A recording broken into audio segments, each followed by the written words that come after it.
8e journée de Ligue 1 McDonald's, Paris Saint-Germain, Strasbourg. Un seul objectif pour Paris, dissiper le brouillard accumulé avant la trêve. Le PSG n'a gagné qu'un seul de ses 3 derniers matchs de Ligue 1, mais peut compter sur le retour de Désiré Doué titulaire, tout comme son frère Guéladoué aligné d'entrée du côté du Racing Club de Strasbourg. Duel de frères donc, et duel de concurrents, puisqu'au coup d'envoi Strasbourg, surprise de ce début de saison, est dauphin des Parisiens. Et pour tenter de s'emparer de la première place, le Racing doit réaliser un exploit, puisque Paris n'a perdu aucune de ses 34 réceptions de Strasbourg en Ligue 1. À peine 3 minutes de jeu et la blessure à un mollet semble déjà bien loin pour Désiré Doué. L'ailier tricolore met à contribution Mike Penders. Dès les premiers instants, le PSG monopolise le ballon et dicte le rythme du match. Barcola est trouvé et décide de percuter. 1-2 avec Désiré Doué. Barcola jaillit plus vite que ses adversaires. Ouverture du score parfaitement construite par la jeunesse parisienne. Sur ce mouvement d'école, Barcola retrouve le chemin des filets en Ligue 1 après plus d'un mois de disette. En l'absence de Dembélé, Barcola confirme qu'il est presque indispensable. Depuis son arrivée, il est le joueur parisien actuel à avoir le plus souvent ouvert le score. Le plan du PSG se déroule sans accroc jusqu'à la 11e minute. Panicelli tente un geste de grande classe. Chevalier s'interpose une fois puis une deuxième sur la frappe en première intention d'Enciso. Paris peut remercier Chevalier, mais voilà pourquoi Strasbourg est en haut du classement. Une capacité presque unique à se projeter rapidement vers l'avant et des finisseurs dont la créativité ne cesse d'étonner. Barcola, lui, surprend toujours son vis-à-vis par ses prises de balles et ses fulgurances. Cette saison, l'ailier du PSG a effectué 11 tirs à la suite d'un ballon porté, dont 3 ont terminé au fond des filets. Personne ne fait mieux dans le top 5 européen. Mike Penders doit se détendre pour l'empêcher d'inscrire un doublé. Le début de rencontre est particulièrement plaisant avec 2 équipes qui se rendent coup pour coup. Strasbourg s'appuie sur sa qualité de centre et celle de son buteur Joaquin Panicelli. Sur la première véritable opportunité de son équipe, l'Argentin inscrit son 6e but cette saison. Il gagne son duel avec Zabarni et place une tête imparable. Tout comme son défenseur, Chevalier est battu. Paris ne réalisera pas un 4e clean sheet consécutif à domicile en championnat. Alors que la première mi-temps est toujours aussi équilibrée, Paris joue avec le feu un peu avant la pause.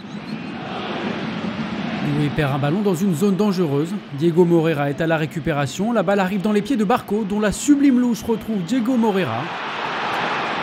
Strasbourg refroidit le Parc des Princes avec un but sublime. Sur cette action, Doué est coupable d'avoir joué un peu trop relâché cette relance. Mais le talent des Strasbourgeois fait la différence. Avec cette passe astucieuse de Barco et cette finition un brin chanceuse en première intention du pied gauche de Diego Moreira. Le Belge inscrit son premier but de la saison et permet à Strasbourg de passer devant avant la mi-temps.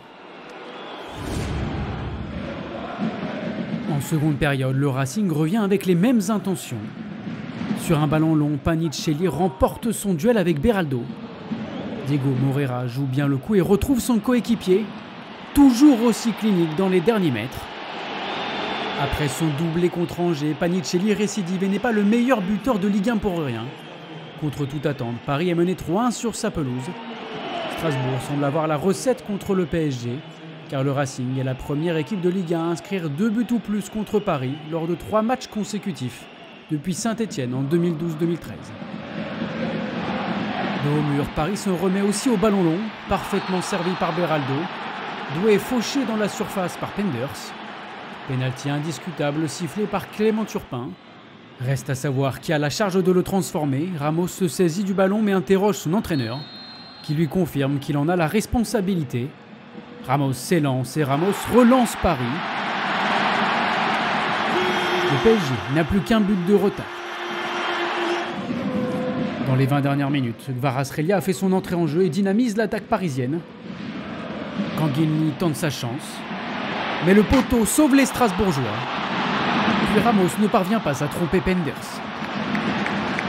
Strasbourg a déjà dépensé beaucoup d'énergie et est devenu un peu trop attentiste.